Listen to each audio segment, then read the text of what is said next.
ഒരു ഭാര്യയും ഭർത്താവും കുട്ടിയും പാർക്കിലിരിക്കുകയാണ്. പെട്ടെന്ന് അവിടേക്കൊരു അത്തർ കച്ചവടക്കാരൻ വരുന്നു. അത്തർ വേണമെന്ന് ചോദിക്കുന്നു. ഇവർ വേണ്ടാന്ന് പറയുന്നു.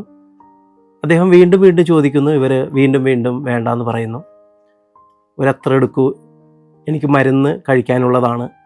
ഇത് വിറ്റ് കിട്ടുന്ന പൈസക്ക് ഭക്ഷണം കഴിച്ചതിന് ശേഷം വേണം എനിക്ക് മരുന്ന് കഴിക്കാനെന്ന് പറയുന്നു. അപ്പോഴും ഇവർ പറയുന്നു ഞങ്ങൾക്ക് അത്ര വേണ്ടാന്ന് പറയുന്നു. ഈ ഭർത്താവ് അദ്ദേഹത്തോട് ചോദിക്കുന്നു, നിങ്ങൾ വളരെ ഹാൻസം ആണല്ലോ, എന്തിനാണ് ഈ ഒരു കച്ചവടത്തിന് ഇറങ്ങിയതെന്ന് ചോദിക്കുന്നു.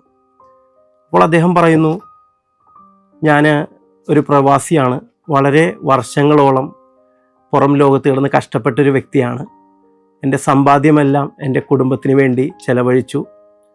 ഞാൻ ഇന്നൊരു രോഗിയാണ്, എൻ്റെ ചുറ്റുമാരുമില്ല. ഞാൻ വല്ലാത്തൊരവസ്ഥയിലൂടെയാണ് പോയിക്കൊണ്ടിരിക്കുന്നത്. ഇത് ഞാൻ കണ്ട ഒരു വീഡിയോയാണ്. ഇനി എനിക്ക് പറയാനുള്ളത് ജീവിച്ചു തീർന്ന പ്രവാസികളെക്കുറിച്ചല്ല, ഇപ്പോൾ ജീവിച്ചു കൊണ്ടിരിക്കുന്ന, പുറം ലോകത്ത് പോയി സമ്പാദിച്ച് തൻ്റെ കുടുംബത്തിന് വേണ്ടി ജീവിക്കുന്ന പ്രവാസികളോടാണ് എനിക്ക് പറയാനുള്ളത്. നിങ്ങളുടെ കുടുംബത്തിനെ സ്നേഹിക്കണം, നിങ്ങളുടെ കുടുംബത്തിന് വേണ്ടി ജീവിക്കണം. നിങ്ങളുടെ അപ്പച്ചൻ, അമ്മച്ചി, ചേട്ടന്മാർ, ചേച്ചിമാർ, അനിയന്മാർ, അനിയത്തിമാർ, ഇവർക്ക് വേണ്ടിയൊക്കെ ജീവിക്കണം. പക്ഷെ നിങ്ങൾ മറക്കരുത്, നിങ്ങൾക്ക് കൂടി വേണ്ടി നിങ്ങൾ ജീവിക്കാൻ മറക്കരുത്. അല്ലെങ്കിൽ ആ ഒരു അത്ര കച്ചവടക്കാരൻ്റെ ജീവിതം നിങ്ങൾക്കും ഉണ്ടാകും.